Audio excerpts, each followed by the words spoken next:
Hello, welcome to Tired of Your Job, Planning to Open a Restaurant. My name's Ian. I built 10 restaurants here in Taiwan. I still own three. I sold a few. Uh, Pretty much what I'm doing here, just going to share some knowledge with you. Sorry, it's my first stream, so a little bit not nervous, but So, anyway, yeah, I come here every day. I build this studio to chill out after a hard day's work. It's a little bit stressful to own restaurants. There's a lot of things, a lot of parts moving. If you think that you might open a restaurant or you're planning to, and you have any questions, don't be shy. The chat is on. Just be respectful in your questions or comments, and then it's all going to be good. Today, we're like a little bit post-COVID right now, so we're like customers are back, but not all the way back, and it's time to refresh some employees too. And I'm having a hard time finding employees right now. What happened with COVID is that everybody who used to work as a cook or dishwashing or stuff like that in the house, they changed to Uber. So they all work for Uber now. So it's hard to find good employees, and I'm having issues with. I'm doing a lot of interviews.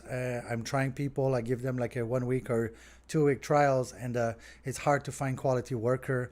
This week I've tried a guy, and he was a huge guy, like very tall, and he was a big guy, like going to the gym every day. And he was very nice, very polite, spoke perfect English to me. The problem was that the learning curve was not the best. He was not progressing after a week or two, so I had to let him go. And this has been going on for a few, few weeks, few months now. It's been difficult. The first wave of COVID and the second wave of COVID, and we have first viewer. Hi, Albert. How are you? Albert comes to my restaurant sometimes to eat. So yeah, it's difficult to find people who are competent because, like the thing, the title of the podcast today is like tired of your job, planning to do something else. Well, what Uber did is gave the opportunity to everyone to be their own boss, right? They get to work when they want. They make as much money as they're willing to put time in. They don't have a schedule. They don't have to wake up in the morning. They have no responsibilities. So it's not it's not conducive to having employees in a restaurant or in a factory or something like that, because rules are rigid and the schedule is tight, and we always have to, you know, it's hard work. So if you're planning to open a restaurant, finding employees is quite difficult. Um, yeah, so I came to the conclusion that I'm pretty much going to do a lot of hours now. I think I'm planning to do about 60, 70 hours a week.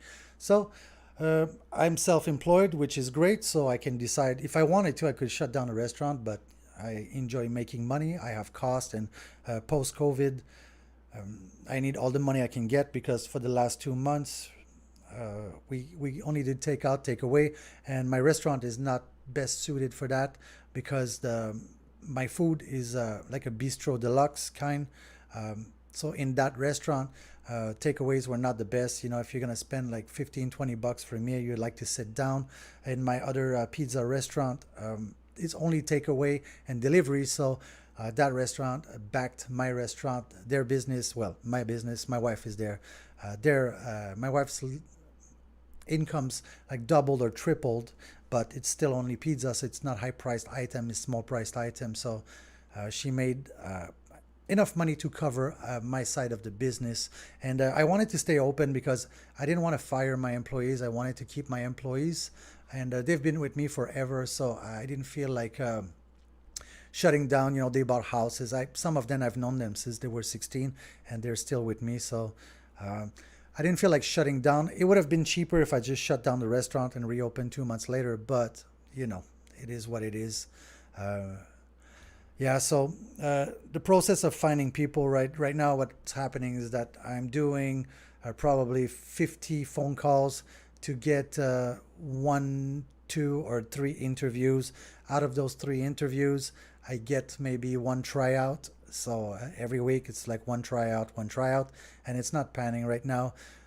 The other thing is that to find employees now, we don't have newspaper anymore, so we use human resource sites that we pay for. And these sites, in order to keep like people like me paying for them, they have a huge bank of workers, and it's not a lot of people on that site. They don't want to work, or they already have a job, and they don't get deleted because the human resource company wants to show you that they have a big pool of potential candidates, which is not. By the way, after work, when I come and chill in my studio, I usually drink whiskey. So, and you saw, if you know my channel, you know that I do whiskey reviews. Today, I'm gonna be. Let me. There you go. There you go. We're gonna do a Clynelish 14. Of course, it's a Scotch. I only drink Scotch and a single malt. I do gin sometime, but it's also from Scotland. So I'll do a little review of this for you. Clynelish, of course, Highland whiskey, 46% ABV. On the nose, it's very honey and fruity. The alcohol is not too pungent in this. I like whiskey. I don't drink a lot. I just like to taste and share my thoughts on it. Yeah, it's flowery. It's very honey. A little bit of wax in there. A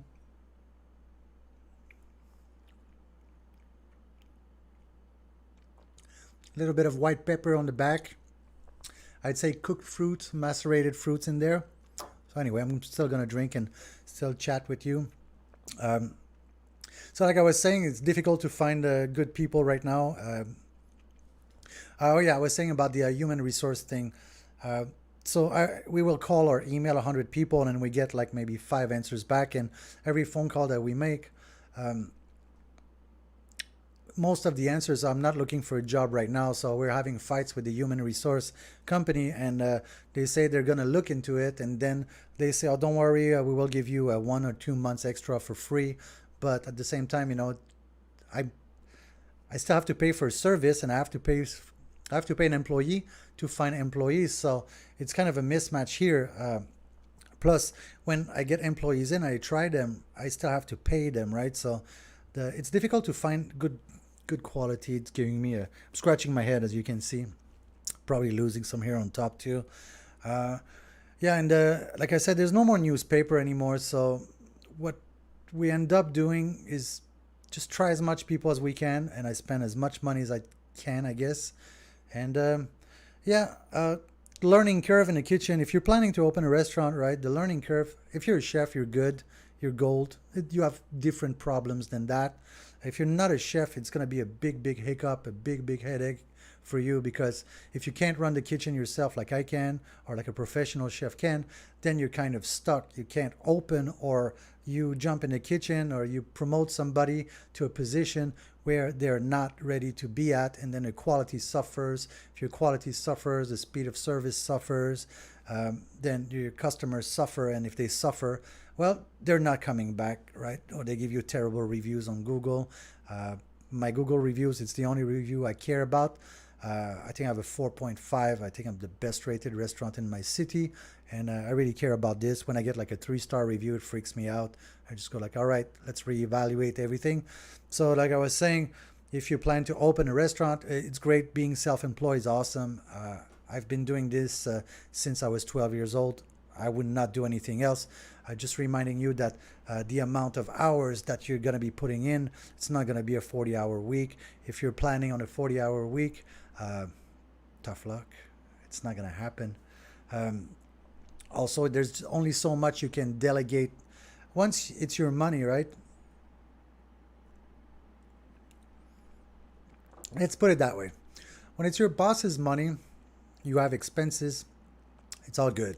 You don't really think about this. You don't see the back end of the finances. When it's your restaurant and it's your finances, every dollar, every $2, every $3, when you add them up, it's hundreds of dollars. So you end up being more meticulous.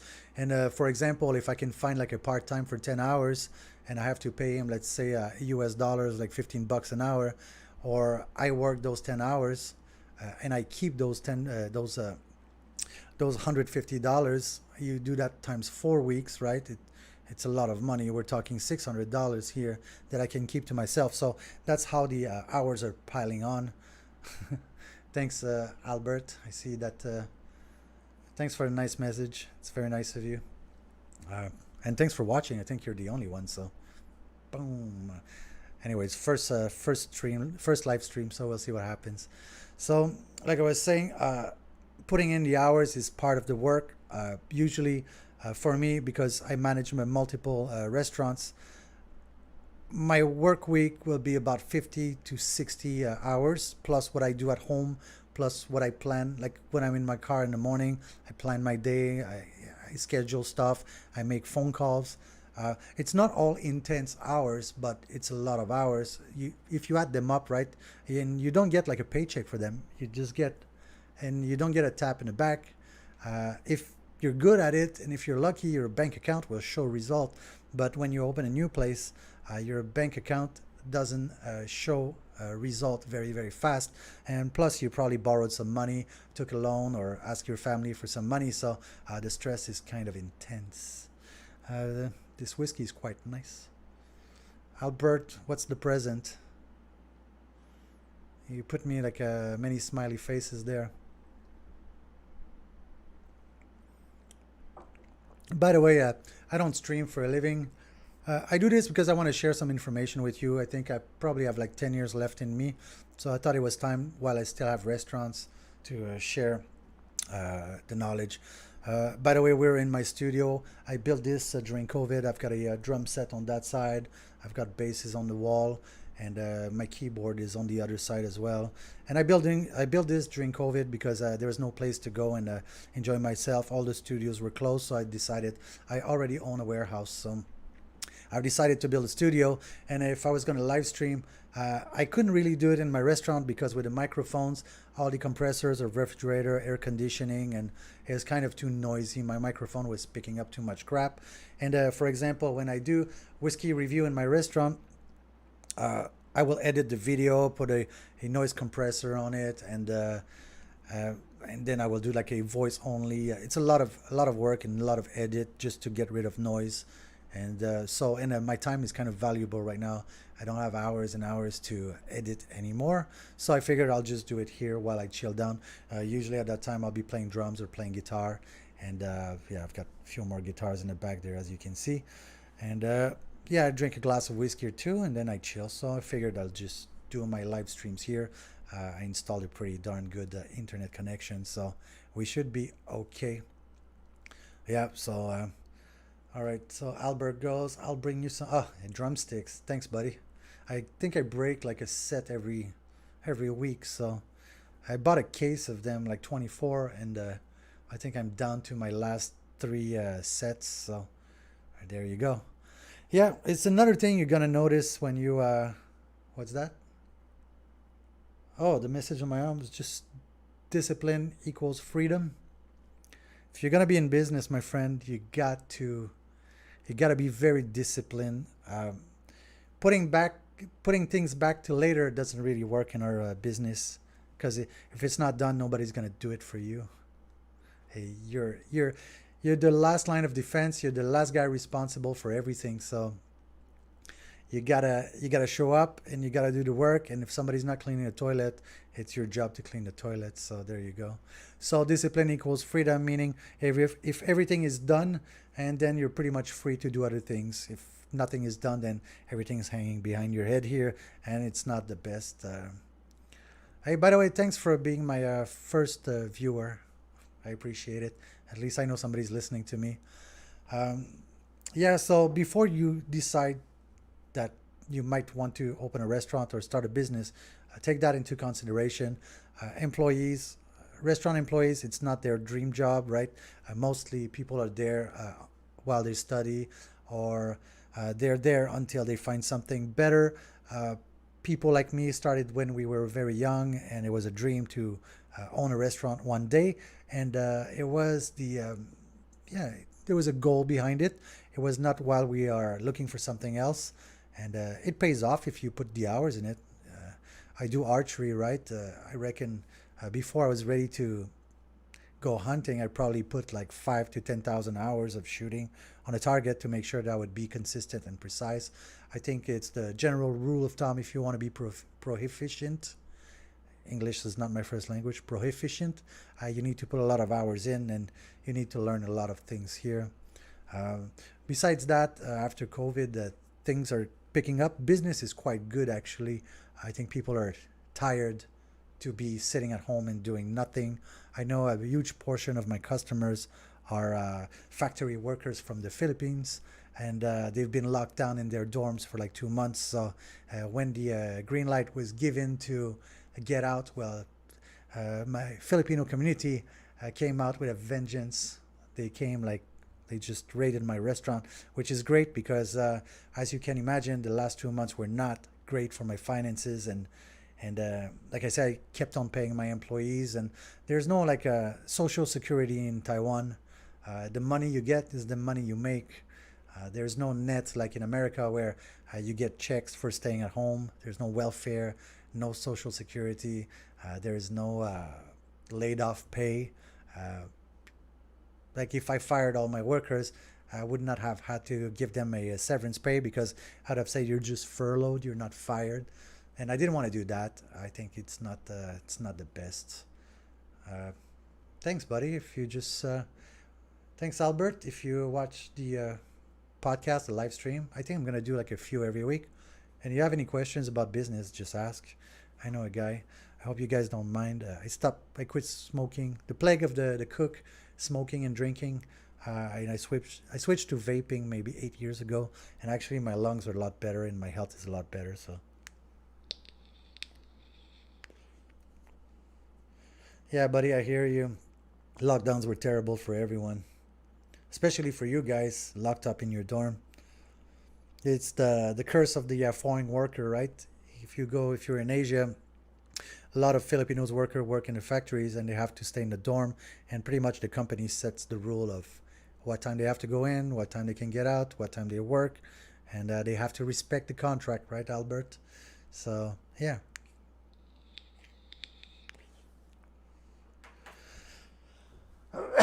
Sorry about that. By the way, that whiskey is quite nice.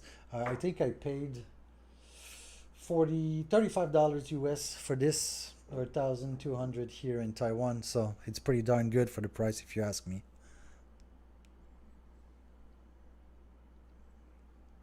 Mm. It's very nice. It's 46% is just enough to give you a little bit of a bite. I'm not a big fan of 40%. I'm a single cask, or sorry, a cask strength drinker. I'm not really a commercial whiskey drinker. I do a lot of independent bottlers. So yeah. By the way, just to continue on that thing there, Taiwan is reopened, but not fully reopened. We have to put like plastics on the tables and separate social distance people. They will still take temperature at the door, and we have an app that tracks who went where and did what. It's not the free for all like in Florida, let's say. Um, Starting to get on my nerves, to be honest with you. But on the other side, zero case today, so it's working. People are compliant here in Taiwan. Freedom is a new concept. It was military dictatorship here until like 40 years ago. There was no like free election before that. So democracy is new, but people still remember how to follow the rules, and they don't have like stringent opinions, and personal freedom is not. Listen, Taiwan is not China, right? People have control over their life. They have freedom of speech. Gay marriage is legal. You can do whatever you want basically, but when it comes to like societal events, then here people follow the rules. There was SARS here before, and they've seen what it did, so they're not taking any chances. And actually, with them on that, I'm like vaccinated as well. I wear a mask. Everybody wears a mask. We don't ask too many questions about this. So uh, the faster, it's an island here, so we can control this quite fast. So we just submit to the rules, and there you go. Just a little bit tired of it. Just I want to be free again, basically. And to be honest with you, not to brag or anything like that or being an asshole, but I'm probably the freest person here in Taiwan. I've got my restaurant, so I ate good food every day. I've got my house, I've got my archery field, I've got my studio, so I was pretty much free to do anything I wanted. It didn't just business wise, it was tough, like really tough, bleeding money and going inside. If you open a restaurant, right? And at the beginning, it's going to be a bit hard, right? And some days you won't see anybody inside your restaurant. And this is little death inside of you. It's really terrible. When you see nobody there, and then you know how much electricity costs you per hour to run the air conditioning, and you know how much rent is. It's really like it sucks the life out of you. I'm not kidding you. It's not pleasant whatsoever. And then you get a few deliveries, and you're like, all right, well, at least I paid like half my rent for the day, not even the month. So it's kind of difficult and to see. So if you open a restaurant, you'll see that too in your in your place, right? The first week, the second week, a lot of people are gonna come, your friends, family. Then the month after, right, you get your real customers. You don't get any more family coming over. So that's where you get the truth of the truth, and it's when you start building your business. Yeah, that's where the fun begins.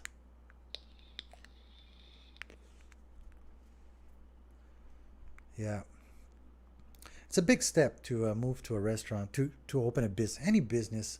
I've had a table company, like I make these tables here. You see the like river tables. I did that for a while as well as a side business, and then there's an investment, and the investment costs money, and yeah, and then if you don't have any sales, it's difficult.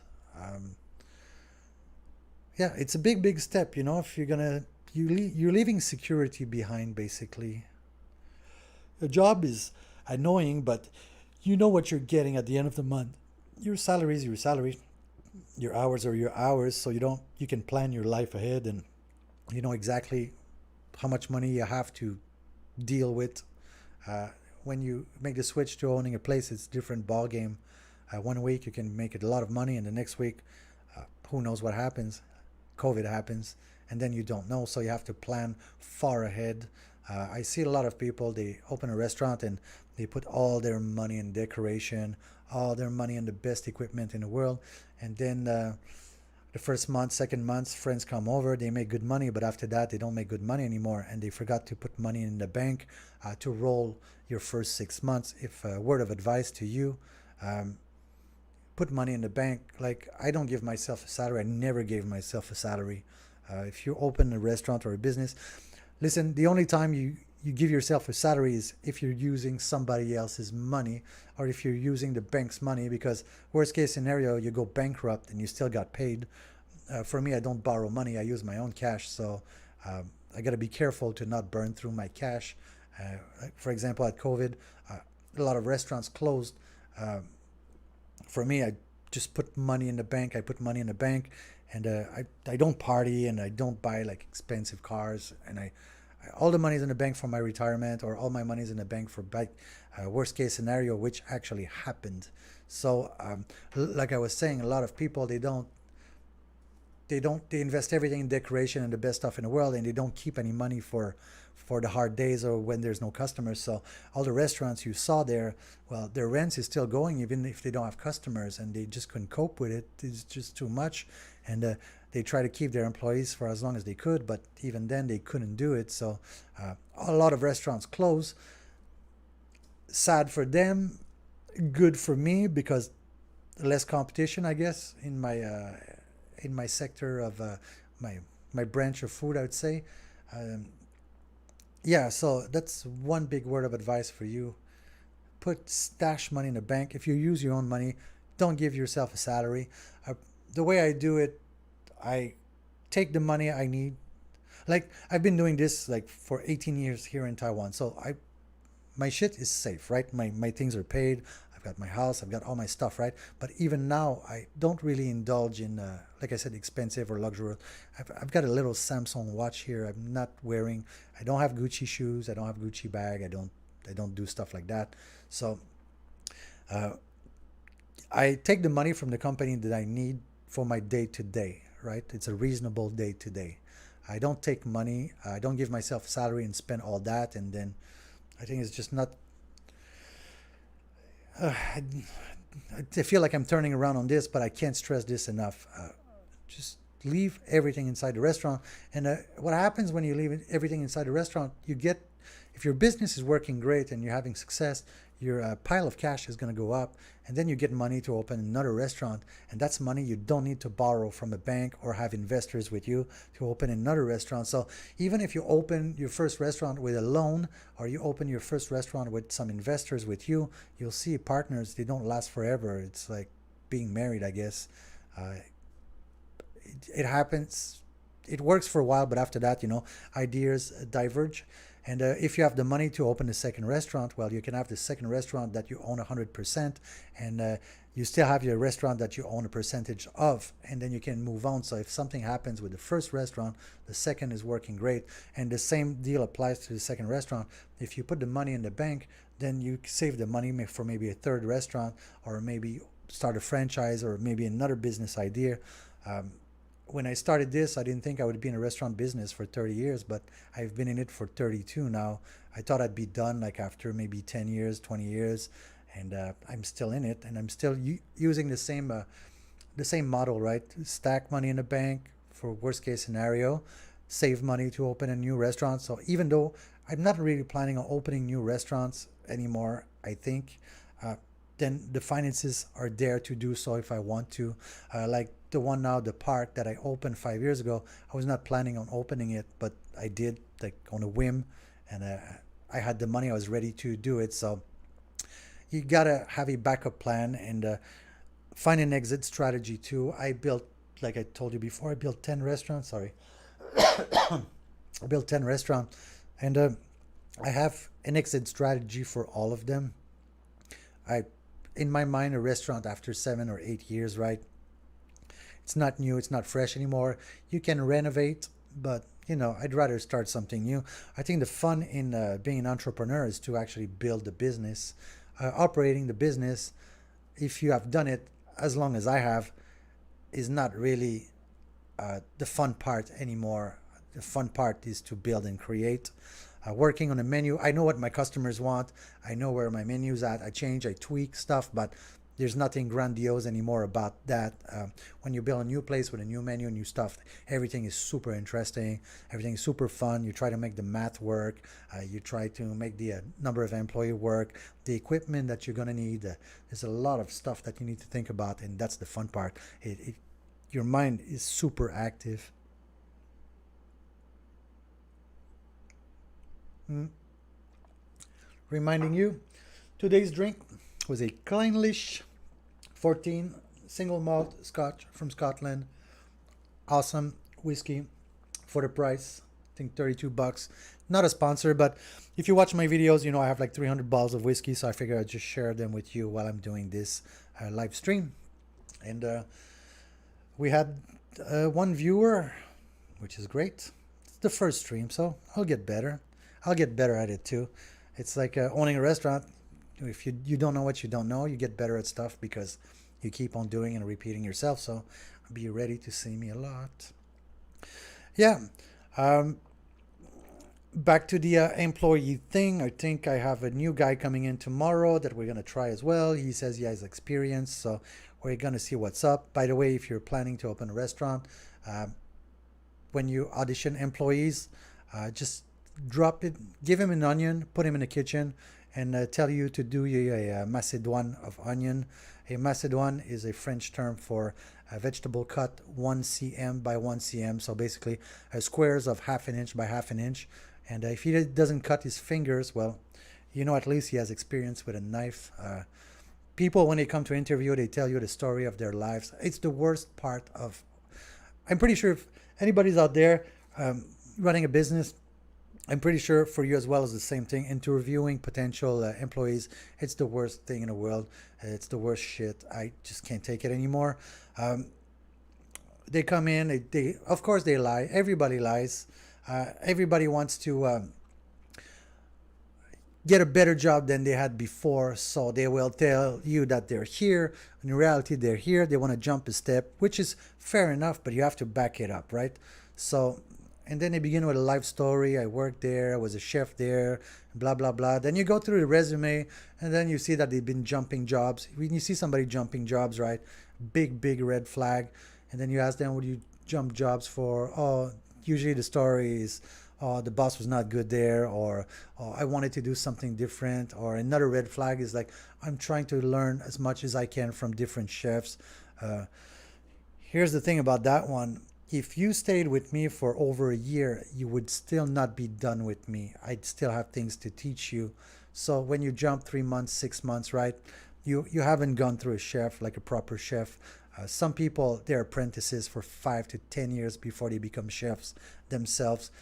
For example, if you work for like Bocuse or Gordon Ramsay, for example, you're gonna be a kitchen staff for maybe 4 or 5 years before you get a promotion to garde manger, or maybe before you become sous chef, it's 5 to 7 years, and then before you become a chef, like a real chef in the kitchen, it's probably going to take you like 10 years. So when oh well, we have a new question. Jack Lanuza, advice on being an apprentice chef. I don't know where you're starting from. When I was a kid, I started from washing dishes, and then I got a promotion to carrots and potatoes. And then after a few months, I got a promotion being on the line, putting the carrots and the potatoes in plates. And maybe a year later, I got a promotion on putting the meat on the plate with the sauce and the carrot and the potatoes. So my advice to you is leave your ego out of it. You don't, every time you meet a new chef, the chef works differently. So basically, what you know, your knife skills are the most important when you get to a new job. If you got good knife skills, you're going to get respect in the kitchen. If you get respect in the kitchen, people will be willing to teach you more than they would usually do. So knife skill is my first advice. Go at home, cut some onions, different size, different shapes, get good at it. And then it's the first thing I look at when I interview somebody. Throw him in the kitchen, give him a carrot, give him an onion. So if your knife skills are good, then we can work with that. The other thing is that every restaurant's recipes are different than the one before. Every Italian restaurants, they're all different recipes anyway. So you come in, and if you go in with an attitude, I know how to do like a tomato sauce, right, you can, but it's not that restaurant's tomato sauce. So leave your ego on the side, and just be willing to learn, and just say yes, chef, and just, if you don't know something, ask the chef. Don't pretend that you know everything. Um, as an owner and as a chef, I'd rather you tell me I don't know how to do this than doing it wrong, because if you do it wrong, it costs me time, some of your salary, and it also cost me the ingredients that are going to be either thrown in the garbage or used for something else. So just say, I'm not sure about this. Could you show me or help me out? I think it's the two biggest advice.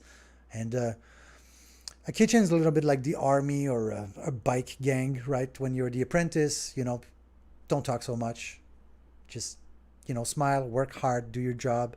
And when people talk to you, then answer back. But as people who have been, for example, my employees have been with me for 6, 7 years, right? When a new guy comes in and starts with a life story, we don't know how long that guy is going to stay in the kitchen. So if we all waste time and listen to his life story, and then he leaves after 2 weeks, it's a little bit annoying. And after 5 or 6 years of my employees doing that, and me 32 years, we don't really have patience anymore for this. So yeah, I think just work hard, be on time, never be late, don't have any excuses.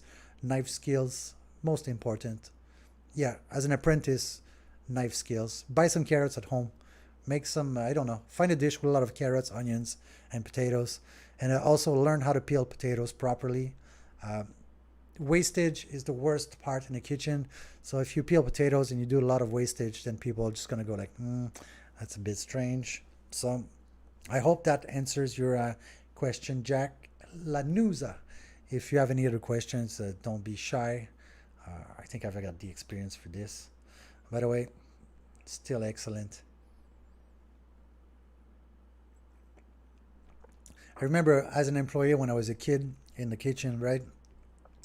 I was kind of the butt of the joke. Kitchens were different back there. Life was not as woke as it is now. The language used in the kitchen could never be used in like at Google or at Facebook. Actually, just saying things that we said in the kitchen before probably get me banned from YouTube. So sometimes kitchen are a little bit rough, right? The older guys want to test the younger guys. Take it with a grain of salt, right? It's probably going to last like a week or two, and then after that, you're all going to be good. It's all going to be fine. They just want to see if you're going to stay or not. Like I was saying before, training people takes time, it takes money, it takes energy, and then you have to do it over and over and over again. So usually the kitchen staff, my kitchen staff will weed out the people who can't cope, right? I don't even need to say something. They just usually they will quit by themselves, or my employees will tell me this is not working or this is working, and yeah, it's a tough job, my friend. It's a lot of hours. It's hot. It's greasy. Um, your clothes gonna smell like crap. You're going to have to wash your kitchen clothes separately from your normal clothes. Otherwise, your normal clothes are gonna smell like the grease of your kitchen clothes. So it's a it's a different pace. The upside is that you're getting a free education. I want to stress that like a lot because it's a free education. You're getting paid to learn a skill, right? Uh, if you go to school, usually like a plumbing school, you have to pay like I don't know how many thousands of dollars, and then after that you have to apprentice for a crappy salary for 2 3 years before you get your cards to be a proper plumber or electrician. In a kitchen, you're actually getting paid to learn a skill, and also the benefits is that usually you get free food in the kitchen. So if you're not well off, right, your salary or your rent is too high or your finances are not the best, you can save money on food as well. You save money on education. You don't need to take student loans. And yeah, I think I'm going to refill this. That's quite good. That's another thing you need to be wary about working in the kitchen. You're tired, you finish late, you finish sometimes 2, 3 a.m. in the morning, depending on the restaurant. And this thing here can become a problem very, very fast. A lot of chefs are heavy on alcohol, a lot of chefs drink. There's a lot of drugs in kitchens in America and in Canada. We got to be very, very careful with that. Usually, when I finish work, it takes me about an hour to calm down. And when I was younger, right, I could party a lot more than now. I don't party anymore. And this would be like I'd go relax, have a few beer after work, but then a few beer turned into 10 beers and then 12 beers, and then the alcohol was flowing. So it's you got to be careful with the alcohol. And also in the kitchen, a lot of people there, they're lifers. They're not going to go up. They're not going to go down. They just have a permanent job that they don't really like, and they drink a lot, and they'll ask you out to go and drink with them. So just be careful with that and stay away from drugs, especially cocaine. Not good for you.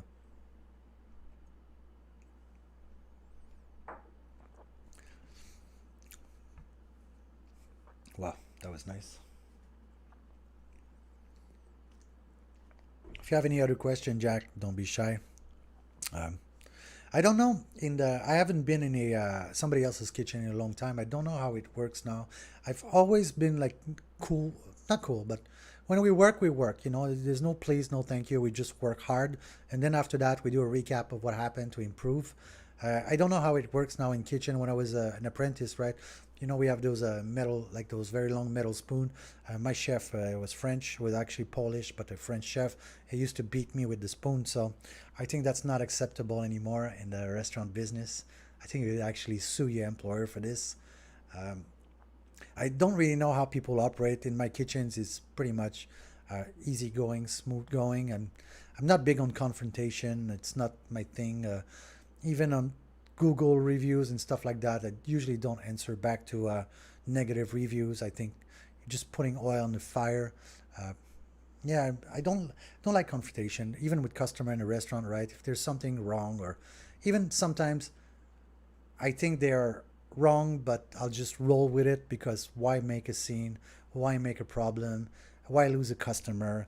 If you fight with a customer in your restaurant, it's gonna go write a bad review. You're gonna lose more customers. Gonna tell friends. You just say, "Oh, my food. There was a hair on the rice." I don't care if it's true or not. Just I roll with it. I think it's the way to go. Albert, you're the only business owner that I saw helping your employees and also entertain a customer. That's the reason. That's why I love to eat at the park. Well, if you're a restaurant owner and you're an operator, you have to do the job. The most important thing is the job needs to be done. If I need to wash the toilet, I wash the toilet. And also, I don't see it as me helping my employees. I see it as my employees helping me, which is very different. My employees are not my employees. My employees are my family. I know their family. I know their children. I know their sisters. I know everybody in the restaurant. So I see them as helping me do my job. And my job, because I'm the owner, customers, when you're like a small, I'm not a small restaurant, but I'm not a chain. I'm not a 200 seat restaurant. I'm maybe a 50-seat restaurant. And the customers expect to see me. So I have to be in front of the house taking care of like people like you, Albert. You have to be present and you have to introduce the menu. Especially, I'm selling Western food in Asia, right? So some customers, they don't know what's going on and they're scared to try new stuff. So I'm there to help and guide and try something new. And in the kitchen, my standards are high. So I have to be in the kitchen and show that I can do everything with them and I can do everything with them. I During Chinese New Year last year, everybody was on holiday. I decided to open. I was alone in the kitchen. I'm a professional chef, so it's not a big issue for me. I can do everything. It's not a problem. So when I go in the kitchen with my staff, though, they also see that I'm with them, right? If there's a bottleneck in the kitchen or something's happening, I can just jump in, help them out, get out of trouble, get out of the suck, we say, the suck. I can help them to get out of it, and then we work as a team. It's the same with the front of the house, right? I do customer service, I take orders, I bring plates, I clean tables. And the upside of this is your employees are happy to see this. They feel like you work with them. And the other thing is that customers, they see you working hard like you did, and then they respect you because they're not just thinking you're sitting on your ass, taking their money away from them. You're actually involved in the business of the restaurant. So hello, Ambrose Joseph. I wish I could visit your restaurant maybe someday. Well, in Taiwan right now, borders are closed, so it's not going to happen now. But if you're ever in Taiwan, I'll even go pick you up at the airport. I'll bring you to a hotel. I've known you for a while now on YouTube, so yeah. I wish you could come. I wish I could go back home as well, but I can't. If I go out, I can't come back in, so it is what it is for now. It is what it is for now. Thank you for the nice comment, Albert. You look like you're my biggest fan at the moment. Thanks. I'm talking to people. There's like 3 of you. This is amazing. This is great. Oh, by the way, Ambrose Joseph, Kleinish 14, single malt Highland 46%. Having a glass right now. It's quite nice. It's very sweet. I think it's a bourbon and sherry cask. It smells very good, a little bit waxy. It's very oily. And I think I paid $32 for this. I know you live in North Carolina, so I'm pretty sure it's going to be $700 million because apparently your state likes to tax people. So there you go.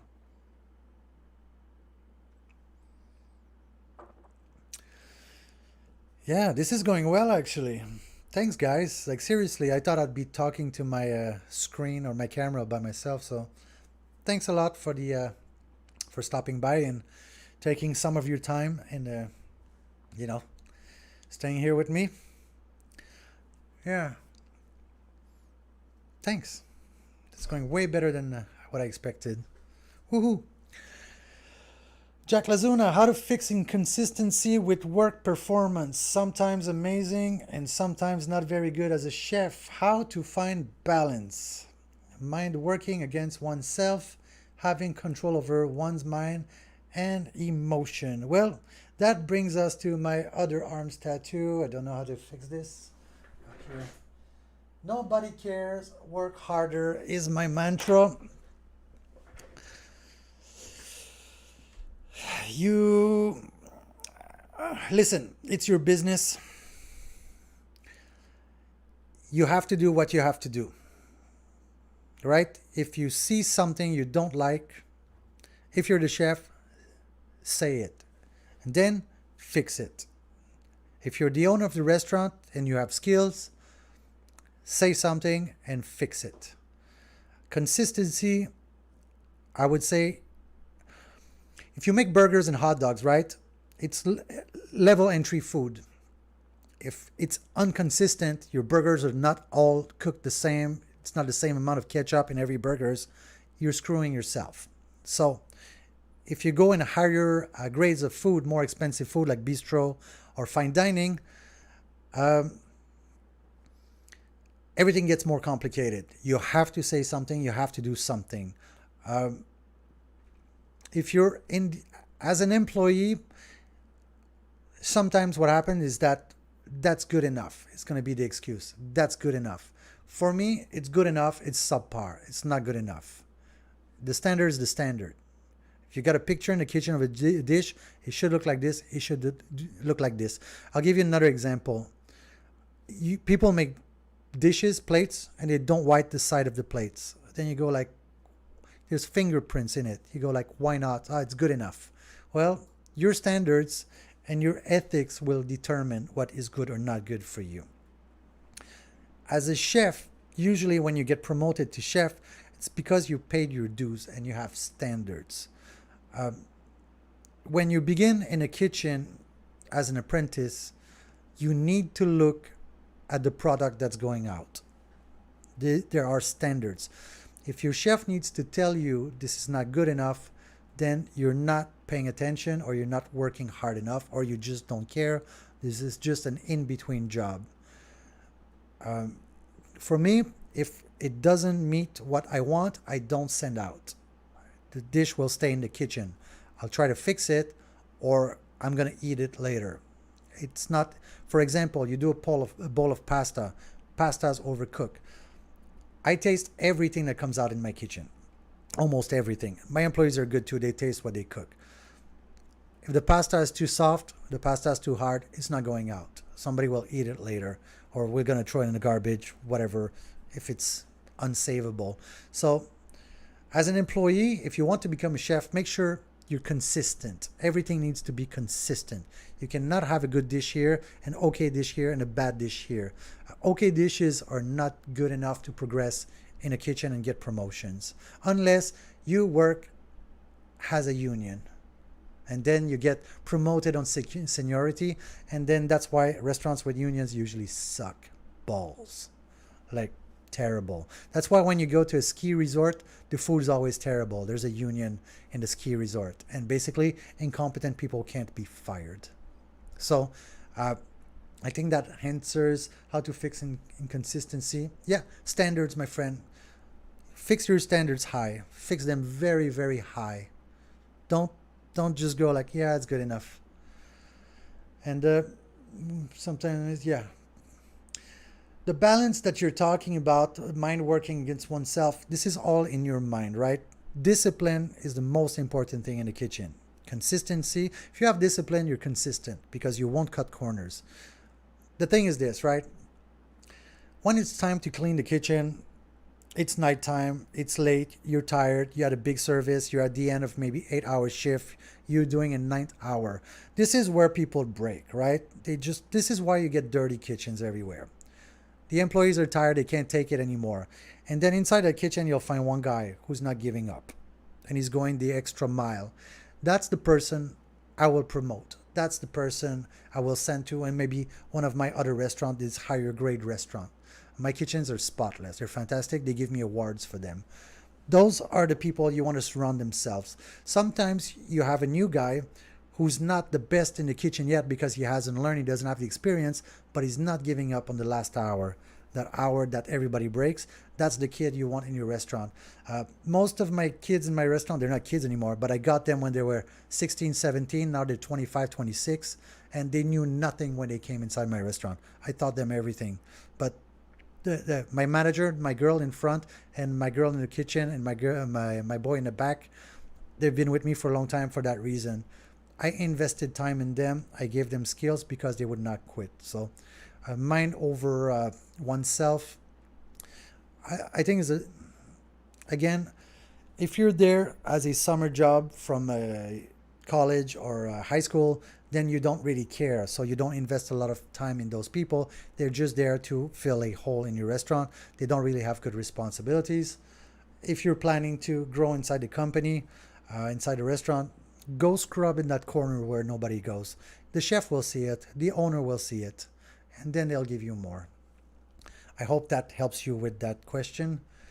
Ambrose Joseph, I was just going to thank you for the recommendation. By the way, South Carolina. Oh, sorry, buddy. That's completely different world, huh? I apologize for that. It's like when people say, "Oh, you're Canadian, you're from Toronto," and I go like, "No, mortal enemy, I'm from Montreal." So, which explains the French accent here. Sorry, Ambrose Joseph. Hey, by the way, your name, your, I call you Ambrose or I call you Joseph. I'm not sure. Here in Asia, the family name goes first, the nickname goes second. So, let me know. So next time I know. Yeah. Anyway, get back to the Kleinish. Pretty good. You see, I brought a few bottles here to try for the next one, so we'll see how that goes. A little bit of water here. By the way, I'm gonna ask you this, Ambrose Joseph. South Carolina, North Carolina. Is this thing like North and South? I'll do a Google later on this. I should know more about this. But again, I'm Canadian, so and I lived in Taiwan for 18 years, so I'm not current on American history. I hope you don't hold this against me. I hope I can do these podcasts. I think I'm gonna do them weekdays, probably 3 or 4 times a week. So if you have any questions for next time, you can leave them in the comment section. If you have an idea for a subject, again, leave a comment. Uh, if you have maybe, I don't know. It's the first time I do it, so I ain't too sure yet how this is gonna go.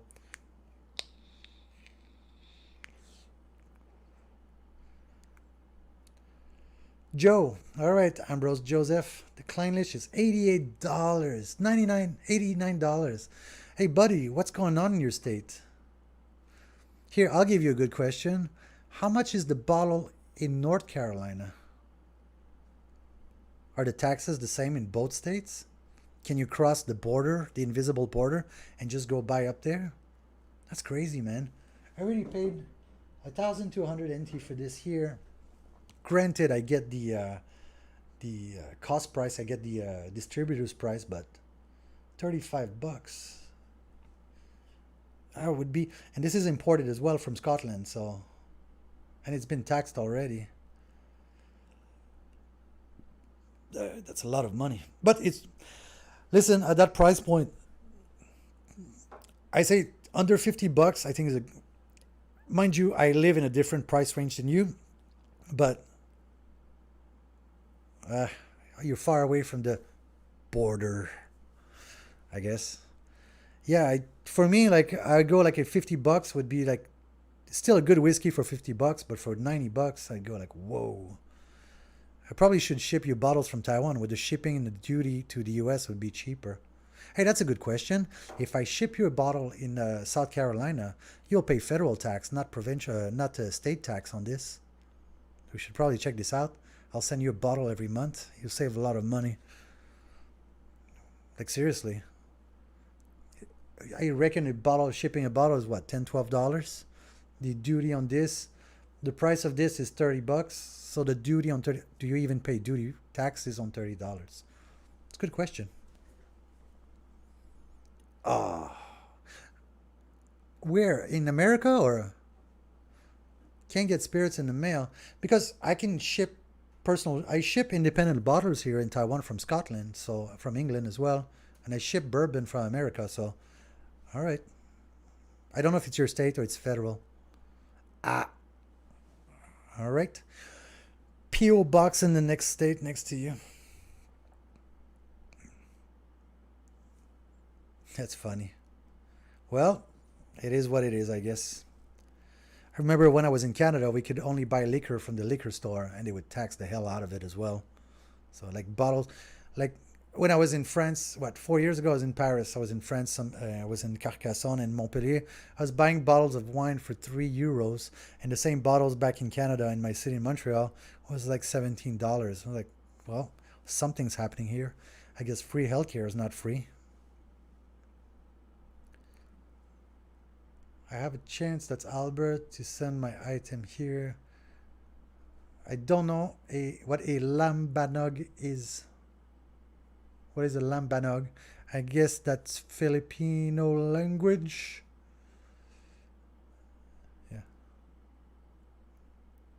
there you go. Actually, if you can ship outside, right, just get the most expensive bottle you can because you're gonna save a lot of money. I'll put it in a box and I'll write $30 on it. It's probably gonna be worth like 300-400 for you, and I'm gonna pay like $100 here. So there you go. Seriously, Albert, what is lambanog? Let me know in the chat.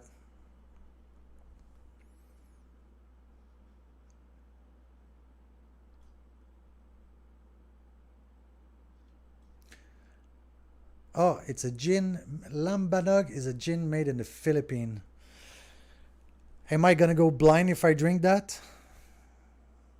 You saw my gin collection, right, in the restaurant? I'll try it. Should be funny. Hey, by the way, just to finish a point with Jack Lanuza,